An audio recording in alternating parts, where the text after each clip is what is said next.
A graça e a paz do nosso Senhor Jesus Cristo. Está começando mais uma TV Web, um programa das Escola Bíblica Dominical.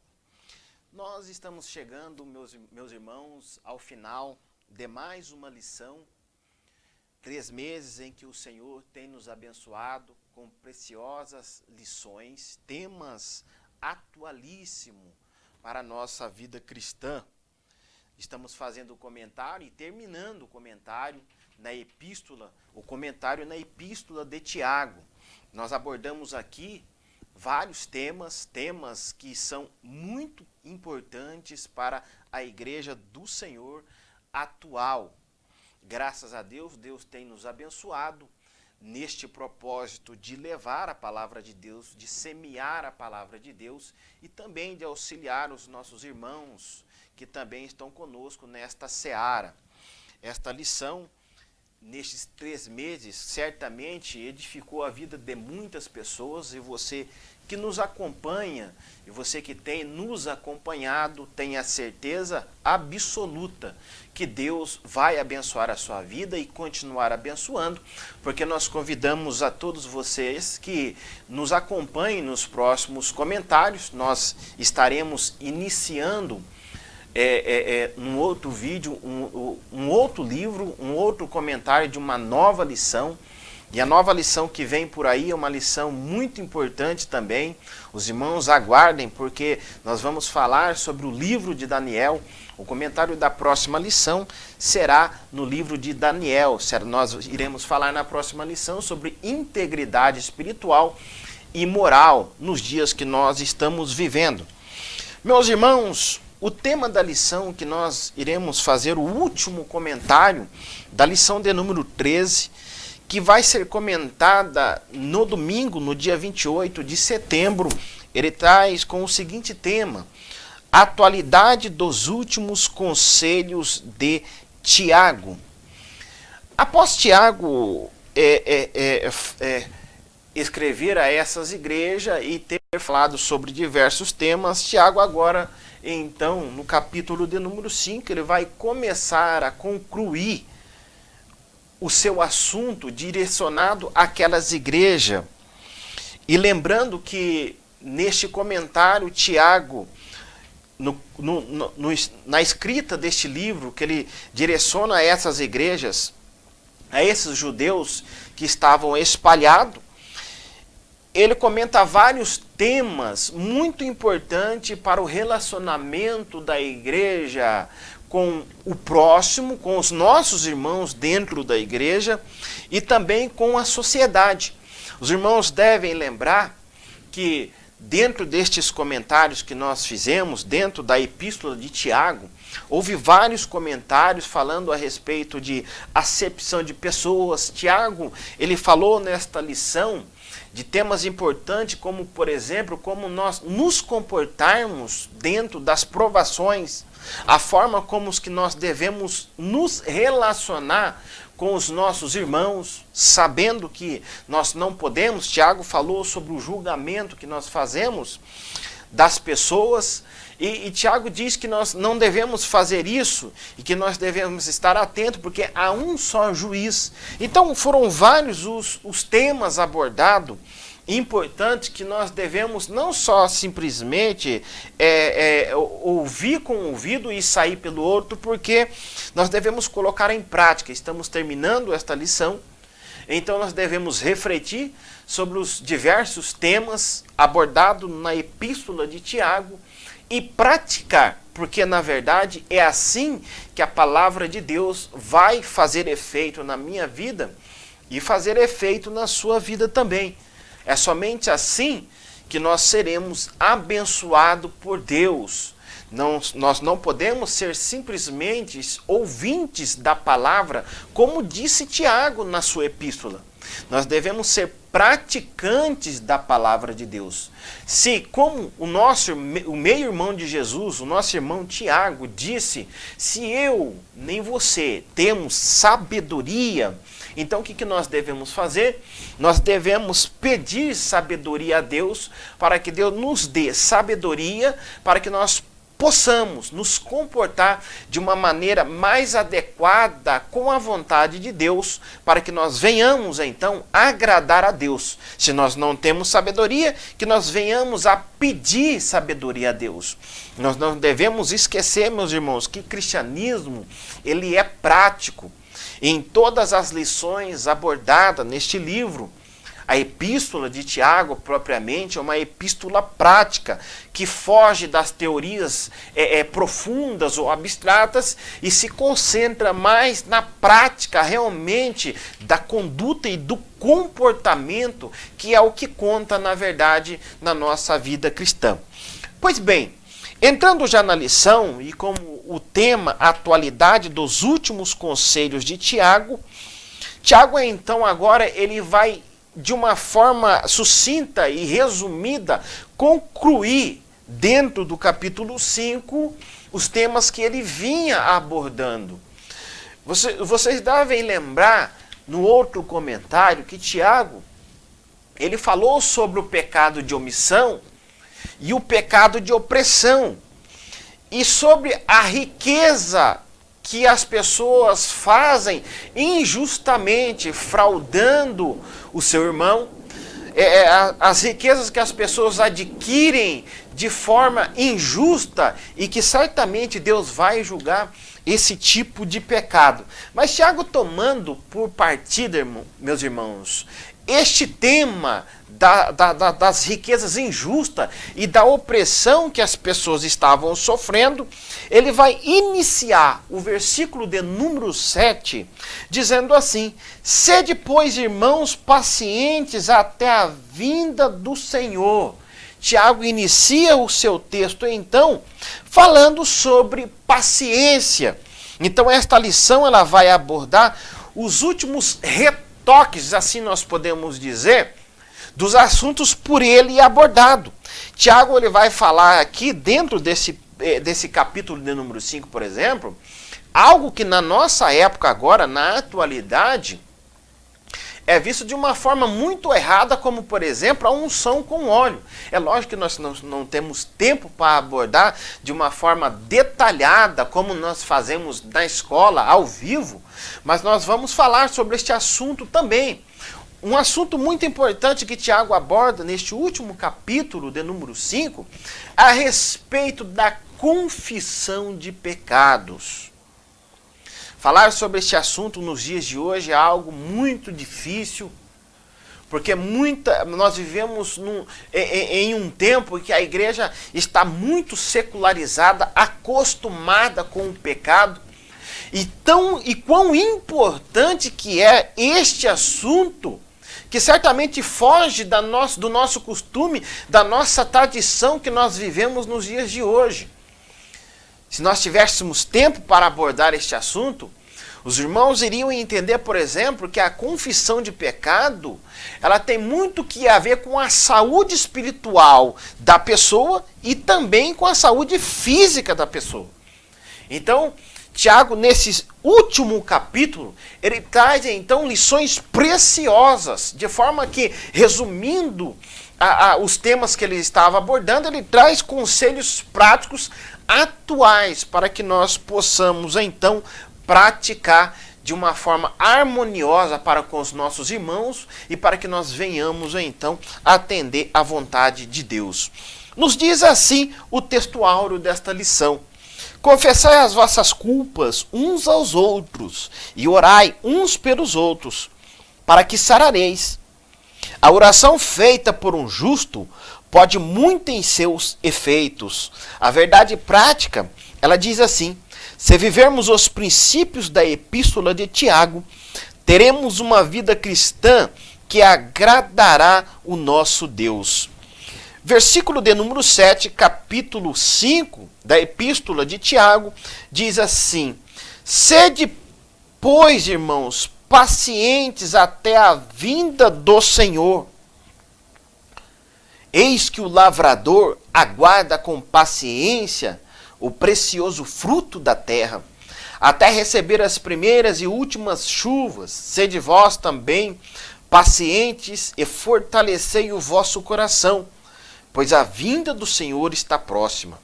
Irmãos, Não vos queixeis um dos outros, para não serdes julgados. Eis que o juiz está às portas.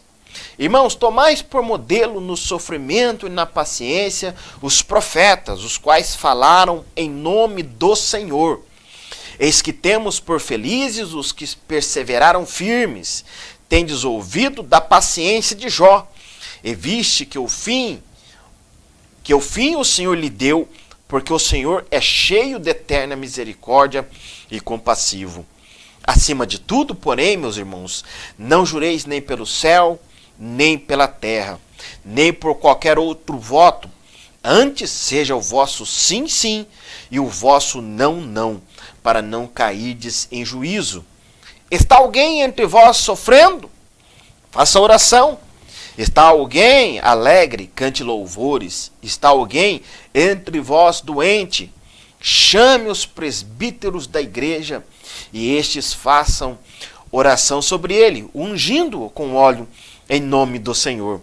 E a oração da fé salvará o enfermo, e o Senhor levantará, e se houver cometido pecados, ser-lhe-ão perdoados. Confessai, pois, os vossos pecados uns aos outros, e orai uns pelos outros, para serdes curados. Muito pode por sua eficácia a súplica do justo.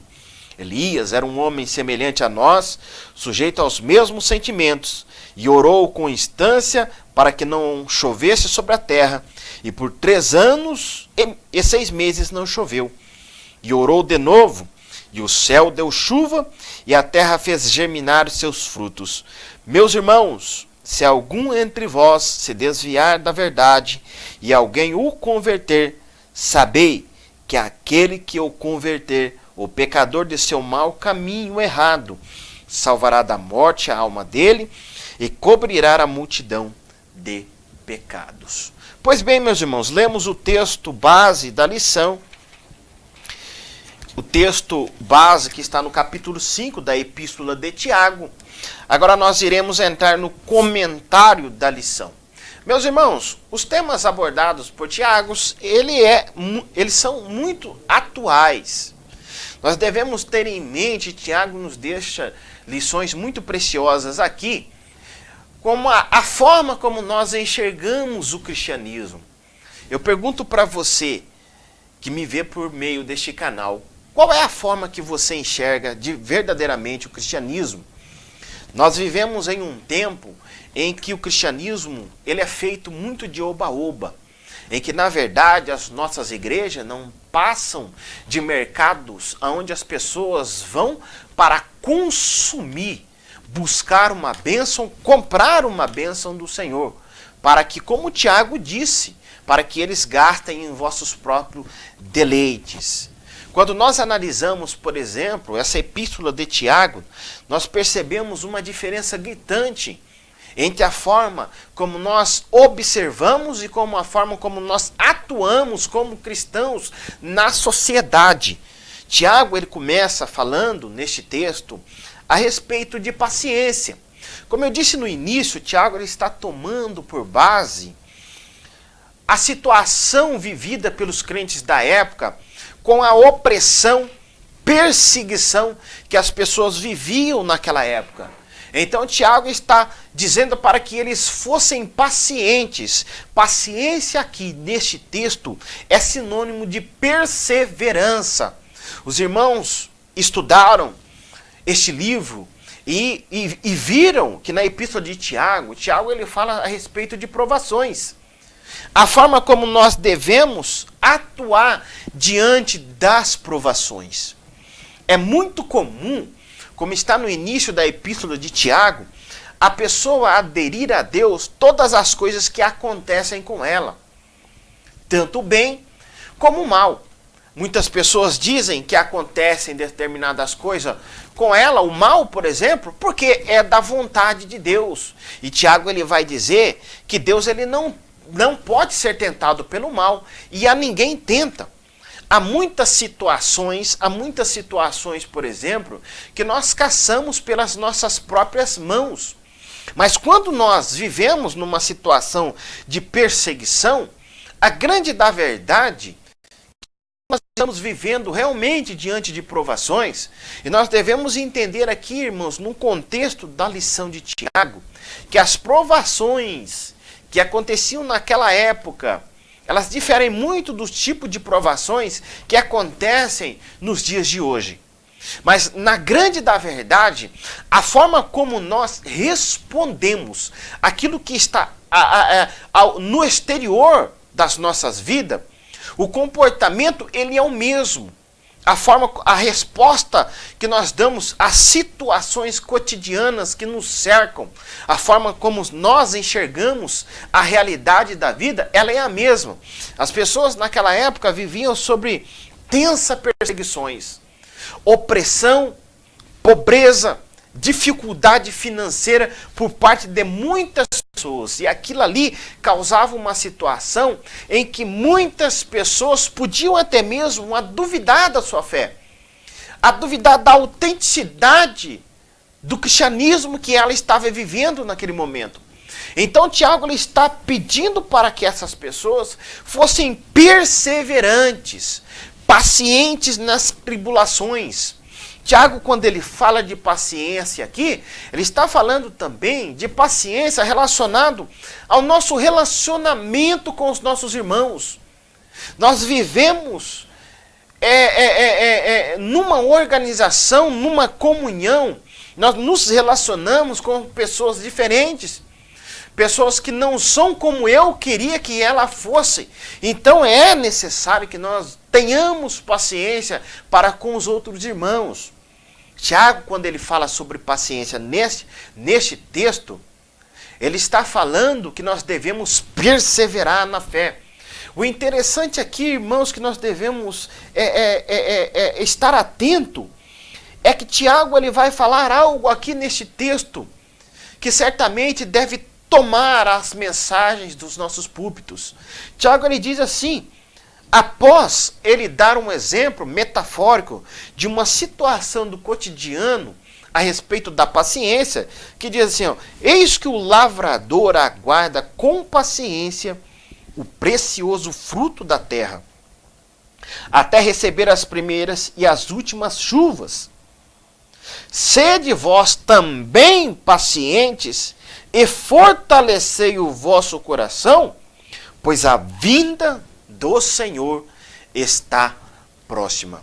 Está aqui o motivo, irmão, pelo qual eu devo ser paciente. Tiago ele usa um texto metafórico aqui, falando a respeito do lavrador. O lavrador ele lança a semente e ali ele precisa zelar pela semente. Ele precisa cuidar da semente, esperar que aquela semente pacientemente ela cresça, dê fruto.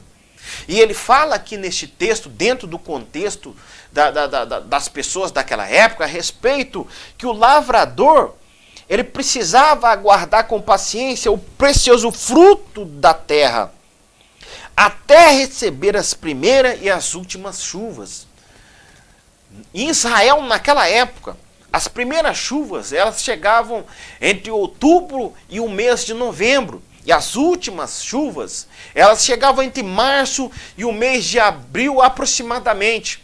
Então, aquele que lavrava a sua terra, ele plantava e precisava zelar pelaquela semente para que ele aguardasse a chuva, para que a terra fosse abençoada e a sua semente também fosse abençoada e ele então recebesse, após a sua paciência, o galardão, a recompensa pela tua paciência. Observa, meus irmãos, que Tiago ele fala a respeito da vinda do Senhor. E aqui nós devemos ter em mente que nós vivemos nesta terra. Nós estamos aqui, vivendo aqui, fazendo o quê? Esta é a pergunta que você deve fazer para você. O que nós estamos fazendo aqui? Por que estou aqui na terra? Eu fui lavado, fui remido pelo sangue precioso de Jesus.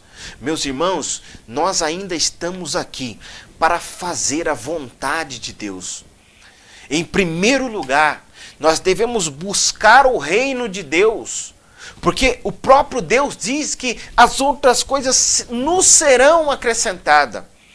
eu não devo, meus irmãos, buscar as outras coisas, porque as outras coisas, elas serão acrescentadas. Porque nós estamos fazendo a vontade de Deus. Nós estamos ensinando, pregando a palavra de Deus, testemunhando o nome de Cristo. E é Deus quem vai cuidando de mim e é Deus quem vai cuidando de você. Porque enquanto aqui estamos neste mundo de horror, neste mundo pecaminoso, nós estamos aguardando a vinda do Senhor. Eu devo ter por preciosa a vinda de Jesus. É isso que nós estamos esperando. Nós estamos esperando quando Jesus vier arrebatar a sua igreja e nos levar para que nós estejamos para sempre com Ele. É por isso que Tiago ele está falando a respeito da paciência, da perseverança da fé cristã. Por que eu devo perseverar em meio às provações? E aqui não há desculpa pelo fato de eu estar passando por provações, por situações adversas. Não há desculpa para que eu possa pecar na provação, porque eu devo fortalecer. Tiago ele vai dizer que nós devemos fortalecer os nossos corações. Meus irmãos, a vinda do Senhor, vocês devem entender algo nas Escrituras Sagradas. Entender algo que quando o Espírito Santo de Deus desceu sobre a igreja de Cristo para que o Espírito Santo estivesse com a igreja, quando o Espírito Santo desceu para que ele estivesse com a igreja, as pessoas que viviam naquela época, os apóstolos, eles tinham aquela vinda do Espírito Santo de Deus como o início dos últimos dias. O período da igreja, o período que a igreja está vivendo sobre a terra, o período que a igreja está, a atuação da igreja na terra, era vista pelos próprios apóstolos e pelo próprio Tiago como um período escatológico, como o final dos tempos, os últimos dias da raça humana na terra. O que eu quero dizer com isso, meu irmão, é que eu e você, que pertencemos à igreja do Senhor, eu devo entender que uma coisa só faço, que é aguardar a vinda do Senhor. Então toda a minha vida, todos os meus atos, todas as minhas atitudes, elas devem ter como foco agradar o Senhor. Porque a vinda do Senhor aqui, ela não é simplesmente para arrebatamento, deleite. Eu devo ter em mente que a vinda do Senhor significa recompensa, galardão, mas a vinda do Senhor também significa juízo. Como está a minha vida espiritual? Como eu estou esperando Jesus? Então Tiago, ele começa a abordar os irmãos para que em meio àquela opressão, àquela perseguição, eles deveriam perseverar pela fé, batalhar pela tua fé, porque o nosso Senhor, Jesus Cristo, Ele está a portas e vem para buscar a tua igreja. E como que Jesus vai achar eu? E como que Jesus vai achar você? Vai nos achar com fé? Vai nos achar com uma vida santa? Vai nos achar perseverantes na fé? Ou Jesus vai nos achar com pecado? Ou Jesus vai nos achar murmurando, queixando? Como Jesus vai nos achar? Meus irmãos, nós batalhamos para uma fé muito preciosa. O nosso galardão, a nossa recompensa, ela está nas mãos do Senhor. O nosso galardão, a recompensa pelo nosso trabalho. Aprendam isso. Por mais que você veja alguém pregar na televisão ou na própria internet falando que a tua recompensa ela está aqui na terra, não acredite nisso, meus irmãos, porque o próprio Jesus nos ensinou no capítulo 6 da Epístola de Mateus: buscai em primeiro lugar o reino de Deus, que as outras coisas vos serão acrescentadas. Meus irmãos, o reino de Deus é quem é precioso na nossa vida. O reino de Deus, ele está acima das outras coisas. Ou seja, as outras coisas, Deus vai acrescentando na medida em que eu e você nos colocamos na sua presença. É assim que nós iremos atuar sobre a terra, buscando o reino de Deus, e as demais coisas Deus vai acrescentando. Eu devo ter como precioso a vinda do Senhor, perseverar, paciência, e saber uma coisa, meu irmão, que a paciência, ela é uma escola para todos aqueles que estão na seara do mestre. Por quê? Porque Deus, na verdade, quando eu falo em obra, eu devo entender que a obra de Deus, quando eu estou falando sobre obra, eu estou falando sobre o quê? Quando você pensa em obra, você pensa sobre o quê? É sobre o que você está pensando? 4 paredes? Tijolo? É sobre isso que você vê a obra? Isso é muito importante. Não estou dizendo que isso não seja importante. É importante também. Mas não é fundamental. Fundamental, na realidade, é a transformação que Deus está fazendo por intermédio do teu Espírito Santo na minha vida e também na sua vida.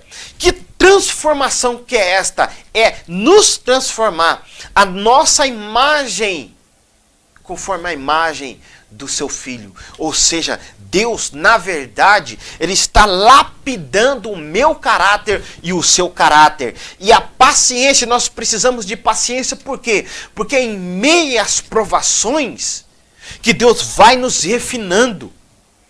É em meio às provações que Deus vai lapidando o nosso caráter. Porque o caráter de Jesus está se formando na minha vida e na sua vida. É esta obra que é a verdadeira obra de Deus. Eu pergunto para você, você está firme na sua fé? Perseverando na sua fé? É em meio às dificuldades, às tribulações, é que Deus molda o meu caráter e molda o seu caráter. Por que, irmãos, que Deus faz todas estas coisas? Porque Tiago diz que a vinda do Senhor está próxima. E todas as vezes que nós vemos esta frase, esta expressão nas Escrituras Sagradas, eu devo entender que vinda do Senhor, ela traz consigo em seu bojo galardão, recompensa, ou seja, o recebimento daquela promessa que Deus prometeu por intermédio do teu Filho Jesus. Jesus disse que ia para o Pai, mas que lá tinha muitas moradas. Em Jesus nós fomos feitos herdeiros, e a nossa herança, meus irmãos, ela não tem caráter terreno. A minha herança e a tua herança, a nossa recompensa, a verdadeira recompensa pelo nosso trabalho. Deus vai nos abençoando aqui, nos dando aquilo que nós necessitamos. Mas a verdadeira recompensa, ela vem com o Senhor. Ela vem no arrebatamento da igreja. É no arrebatamento da igreja que Deus vai nos trazer a verdadeira recompensa e o verdadeiro galardão de tudo aquilo que nós estamos passando aqui. Então, por mais, meus irmãos, por mais que nós soframos, nesta terra, por intermédio de críticas, de injúrias, de perseguições, de problemas financeiros, por mais que nós soframos aqui, se eu e você, nós nos perseverarmos na fé, tivermos paciência, o nosso galardão, a nossa recompensa, ela é certa, porque a nossa recompensa, ela está guardada para com Jesus, o nosso Senhor. E Jesus diz assim, e Tiago diz assim na tua epístola, pois a vinda do Senhor está próxima. Irmãos, não vos queixeis uns dos outros, para não serdes julgados. Ele está dando uma reprimenda aqui. Como que se ele estivesse dizendo, estejais preparados, não ficai queixando um dos outros.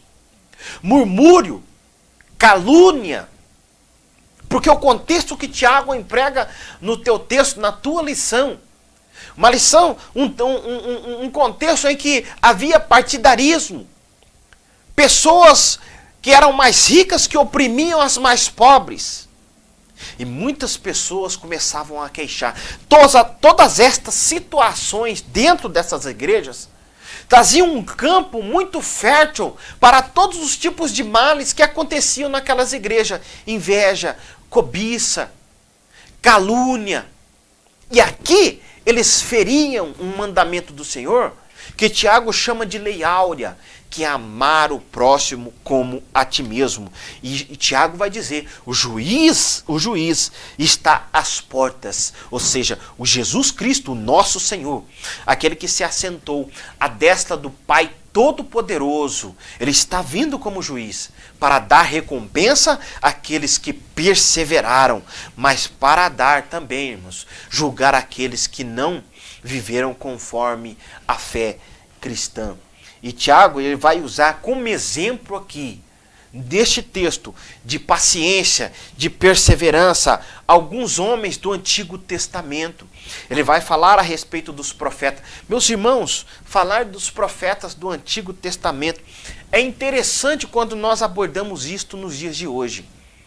Observa que quando os pregadores vão pregar nos dias de hoje, eles pregam muitas histórias mirabolantes dentro do Antigo Testamento. Há muitas histórias que realmente são histórias sugestivas para que dali muitos tirem mensagens motivadoras, para que levem as pessoas a pensar mais de si do que elas verdadeiramente são. Mas observe que a sorte dos profetas do Antigo Testamento, elas não são bem vistas nos dias atuais que nós estamos vivendo.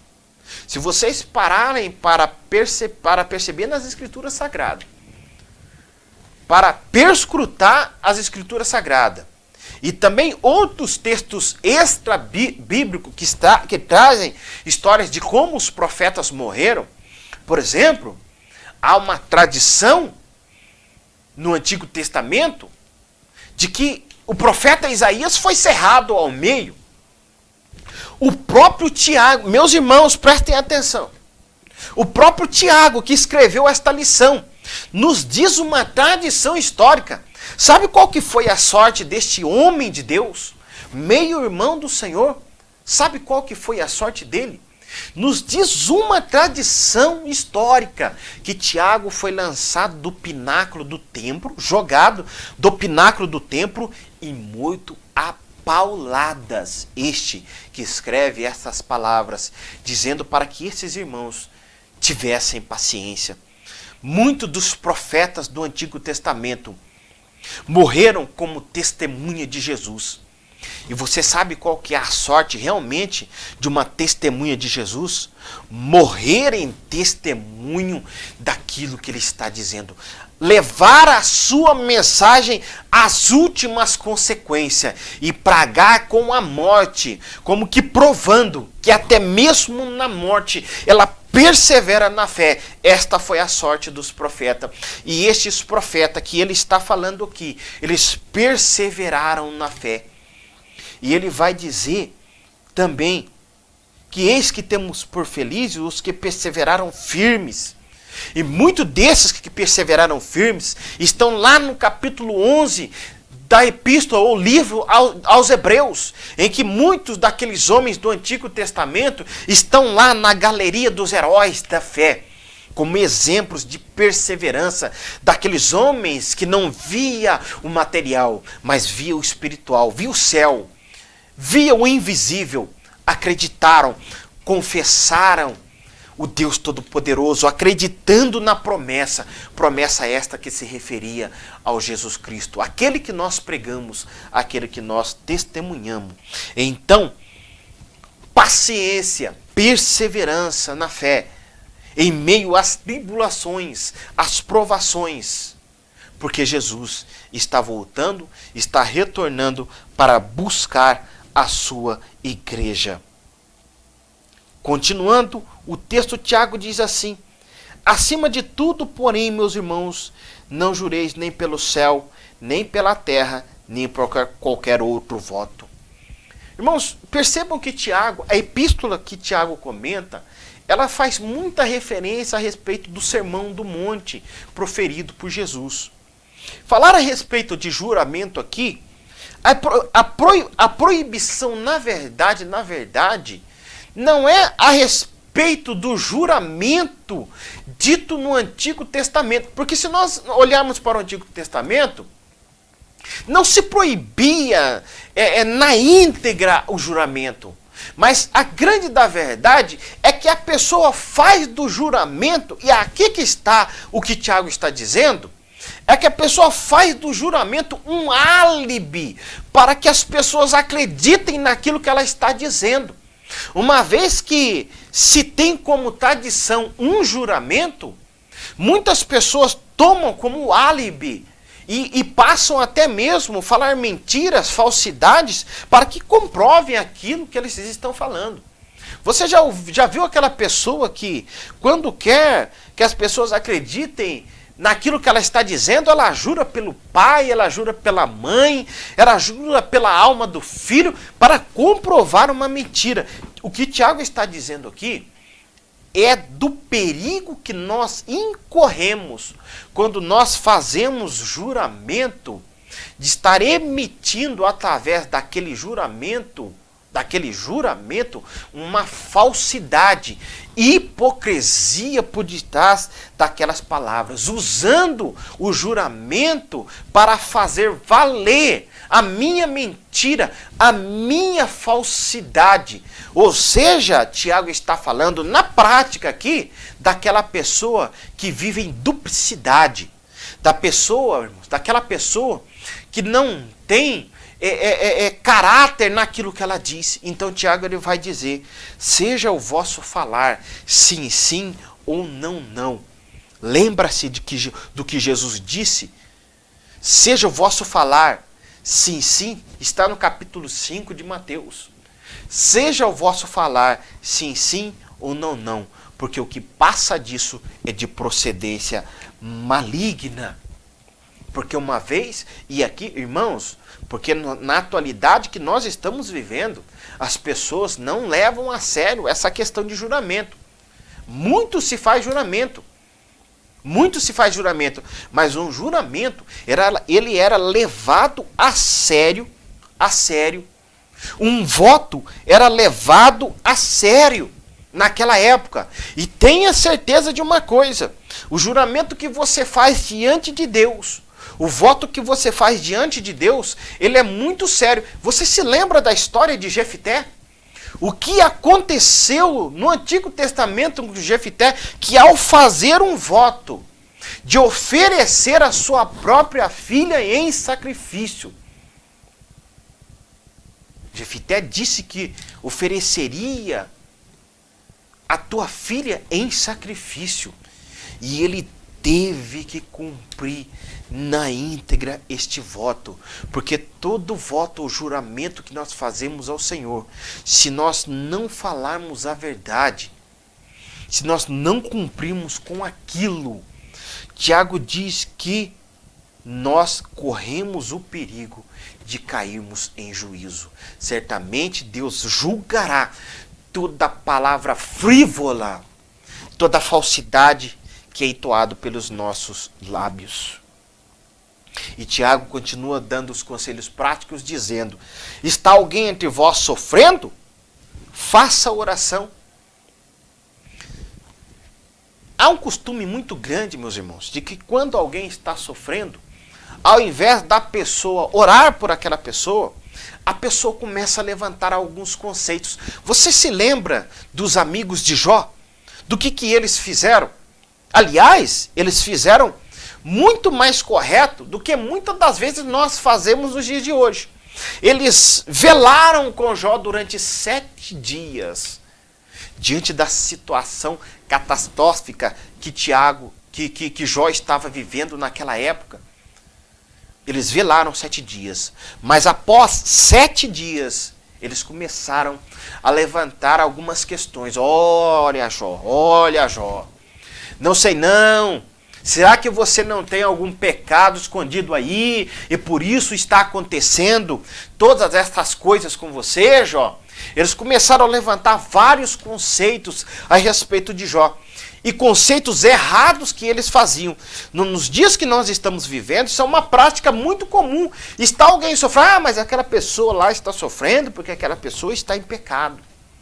Aquela pessoa lá está sofrendo por causa disso, disso e disso. Tiago está dizendo, há alguém sofrendo? Que oremos por ela. Está alguém alegre? Que cantemos louvores com ela. Está alguém entre vós doente? E aqui um assunto de suma importância para mim e para você. Chame os presbíteros da igreja e estes façam oração sobre ele, ungindo-o com óleo, em nome do Senhor. Meus irmãos, aqui nesse texto ele fala de duas coisas fundamentais. Uma distorcida muito pelas pessoas nos dias odiernos. E outra não levado a sério, como é o caso do ministério do presbitério que Deus outorga à sua igreja. Observa que Tiago ele diz, está alguém doente? Chame os presbíteros.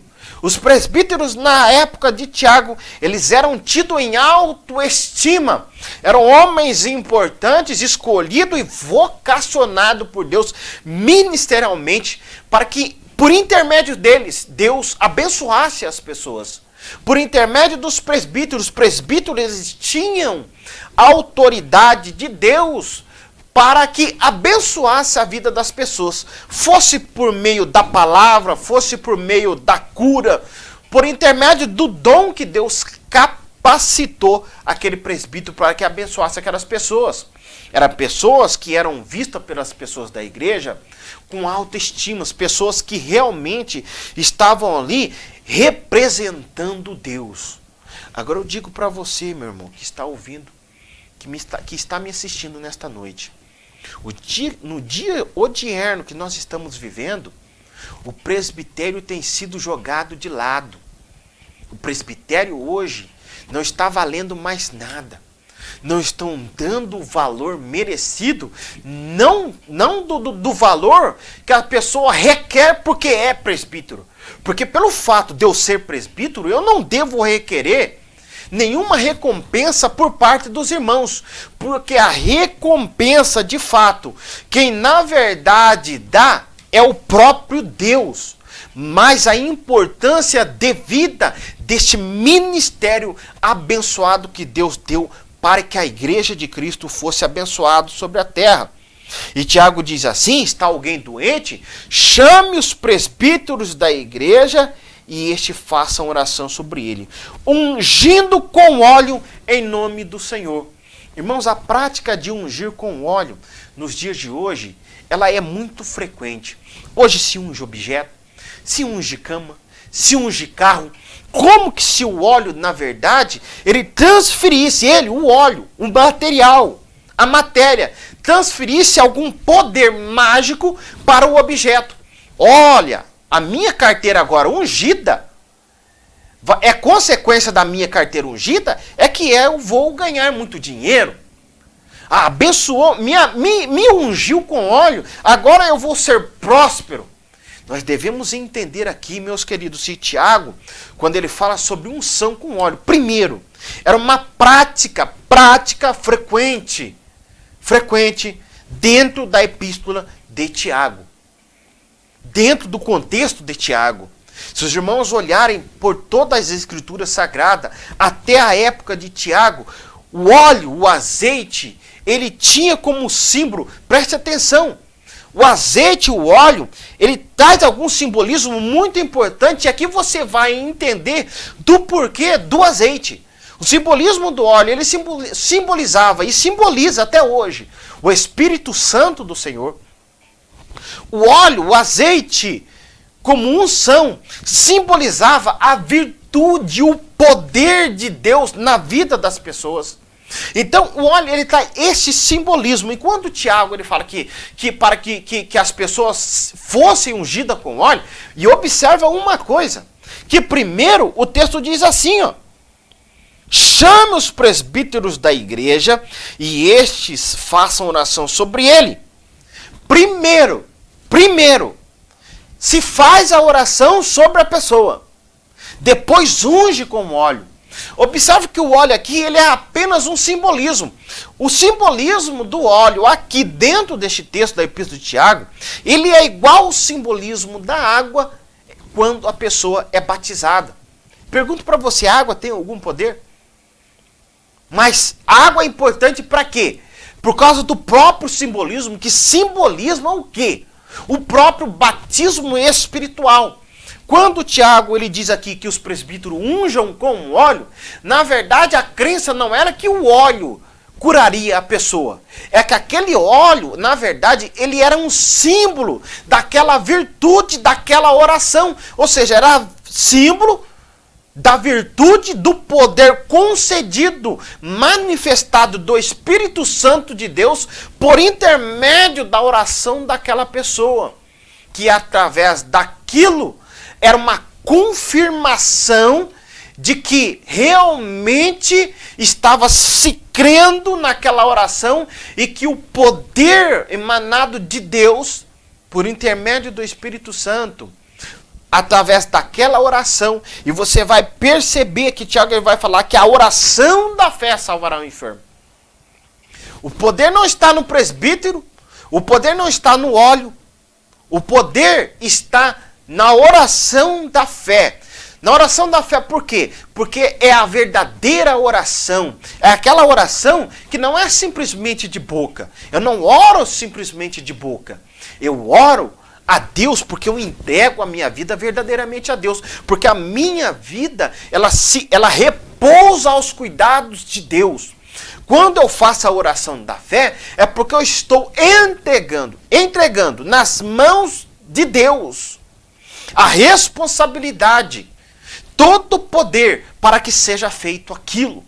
A minha oração precisa repousar, a minha vida precisa testemunhar que a minha vida está sendo entregue a Deus. Eu confio inteiramente em Deus. Eu não confio em um ritual. Porque não é o ritual. Isso não é simplesmente um ritual. Aquilo era um simbolismo. A unção com óleo era um simbolismo da virtude, do poder, da autoridade que aqueles presbíteros realmente estavam investidos. Por que presbítero unge com óleo?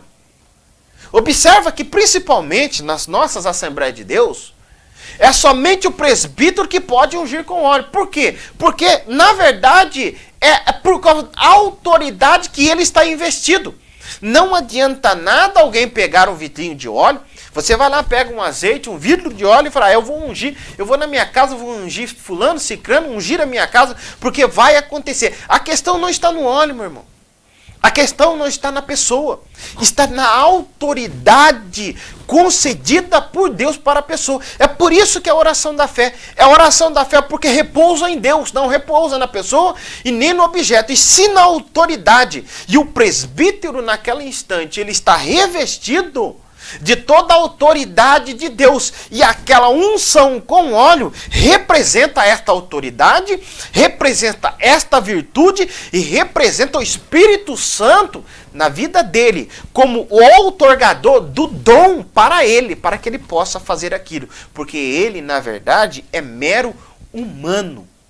E precisa, então, estar vocacionado por Deus para que possa fazer aquilo. Unção com óleo. Você não é porque não deve, porque como diz o autor da lição, ele diz assim, que esta é uma prática que é vista como esoterismo.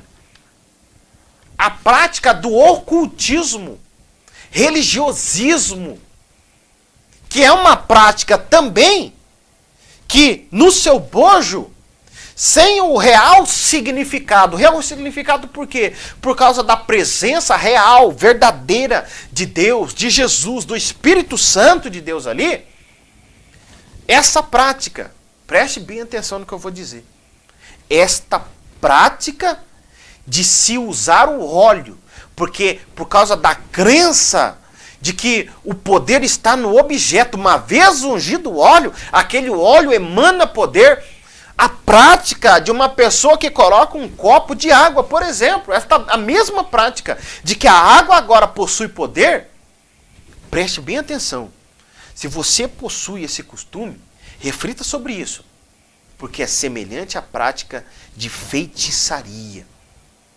O autor da lição usou aqui esoterismo, que se refere a esses mistérios, a essas religiões de mistérios, a prática oculta de se fazer algo. Que tudo isso, na verdade, se leva à prática da bruxaria, da feitiçaria. Meus irmãos, é a mesma coisa. Não tem diferença nenhuma. A virtude não está no óleo. A virtude não está na pessoa. A virtude é do Espírito Santo de Deus. A pessoa, naquele instante, ela representa esta virtude naquele instante. E Deus, ele é soberano para fazer. É por isso que o texto fala que a oração da fé salvará o doente. Que o presbítero é quem deve estar revestido. Que a fé, na verdade, ela tem a ver com o presbítero, não tem a ver com a pessoa. Observe que a prática hoje é alguém chegar e orar e dizer o seguinte: você tem a fé que você vai receber. É óbvio que nós devemos ter fé para receber. Mas, na verdade, quando alguém está revestido desta autoridade e Deus quer curar alguém, aquela pessoa que está revestido dessa autoridade, então, ela está incumbida naquele momento, independente se a outra tem ou não fé, de realizar aquele prodígio ou aquele milagre, porque ela tem a autoridade. É por isso que chame os presbíteros, que ele orará e ele ungirá, porque ele tem a autoridade dada por Deus para fazer isso. E continuando, Tiago ele vai dizendo: e se houver cometido pecado, seriam perdoados. É claro, meus irmãos, que não dá tempo aqui de nós detalharmos este assunto. Mas é óbvio que, se você ver as Escrituras Sagradas, você vai observar que a crença realmente, e isso eu devo refletir sobre isso. Por quê? Porque a crença é que muitas das doenças que acometem muitas pessoas, naquela época você viu, por exemplo, Jesus expulsando demônios de algumas pessoas, e que pessoas que estavam doentes, que a doença dela tinha a ver com o pecado daquela pessoa. E que por causa do pecado daquela pessoa ficara doente. Então, eles acreditavam, e isto é uma realidade presente, tanto naqueles dias, como nos dias que nós estamos vivendo. Então, o fato era o seguinte: os presbíteros iam na casa daquelas pessoas, faziam oração, e aquele momento era um momento propício para quê? Para que aquela pessoa, diante dos presbíteros, autoridades enviadas por Deus, que elas confessassem os seus pecados. E então, Deus ali, ele faria o quê? A obra perfeita, completa. Não era só a cura física, mas a cura da alma. Aquela pessoa seria restaurada diante da sua enfermidade e também seria restaurada diante de Deus. Se houvesse, então, cometido pecado. É óbvio que nem todas as doenças, e nós hoje nós sabemos disso, que muitas outras são as causas da doença. Uma delas, por exemplo, é a obesidade, que é a causa de muitas doenças, mas se a pessoa houvesse cometido pecado, ela poderia não ter cometido pecado e estar doente por intermédio de algum outro problema. Hoje nós temos conhecimento e ciência disso. Naquela época não se tinha. Mas se houvesse cometido, ela confessaria o seu pecado e ali seria-lhe perdoado os seus pecados. Tiago diz então: confessai, pois, os vossos pecados uns aos outros e orais uns pelos outros para seres curados. É claro, irmãos, que Tiago está dando uma situação aqui. Observe comigo, preste atenção. Tiago diz aqui sobre a acepção de pessoa, sobre a opressão dos ricos, sobre o partidarismo. Tudo isso criava aquela queixa que Tiago estava dizendo, queixando-se um do outro. Alguém diria o seguinte: mas teu irmão está sendo abençoado, mas eu não sou. Aquele irmão é mais abençoado do que eu. Olha só a vida que aquele irmão está levando. Ali então nasceria o quê? A inveja. Nasceria a calúnia, julgamentos precipitados, julgamentos que as pessoas faziam um do outro. E ali nascia o quê? Rancor, ódio, ofensa. Então Tiago ele está dizendo, e aqui nós devemos aprender uma coisa, meus irmãos. A igreja, para ser sarada, nós devemos então ter essa prática de confessar os nossos pecados. Falo para você, se você tem alguma ofensa contra o seu irmão, vai lá e fale com ele, converse com ele, confesse para ele. É assim que a igreja de Cristo, que ela vai ser sarada. Tiago ele está dizendo que a nossa vida, o nosso relacionamento, não é de ódio ou inveja contra o nosso irmão, mas é de amor. Confessar os pecados uns aos outros, é disso que Tiago está dizendo, que nós devemos confessar os nossos pecados, porque dessa forma nós vamos ser ajudados uns pelos outros, carregar o fardo um dos outros, como diz Paulo. É assim que a igreja de Cristo deve atuar, deve ser uma prática presente. Você lembra da igreja de Corinto, no capítulo 11, da primeira epístola de Paulo aos Coríntios?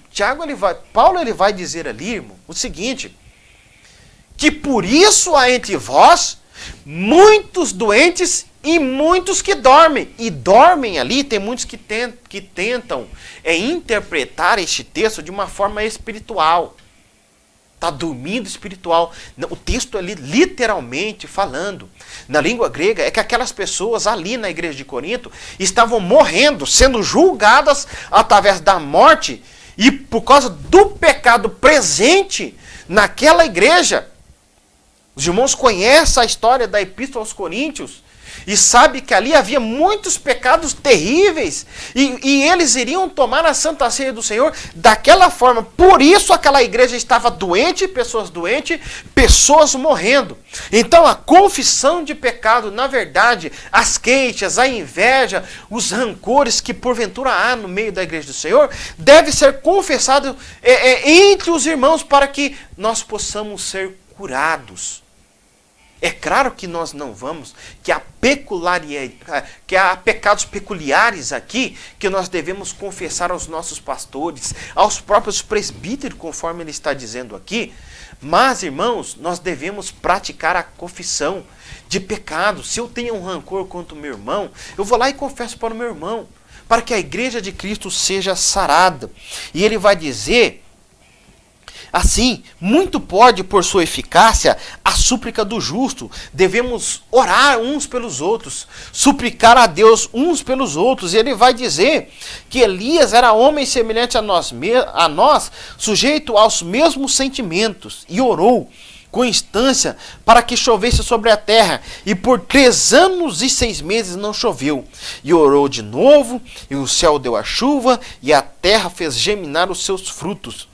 Meus irmãos, se alguém entre vós se desviar da verdade e alguém converter, sabei que aquele que converter o pecador do seu mau caminho errado, salvará da morte a alma dele e cobrirá a multidão de pecados.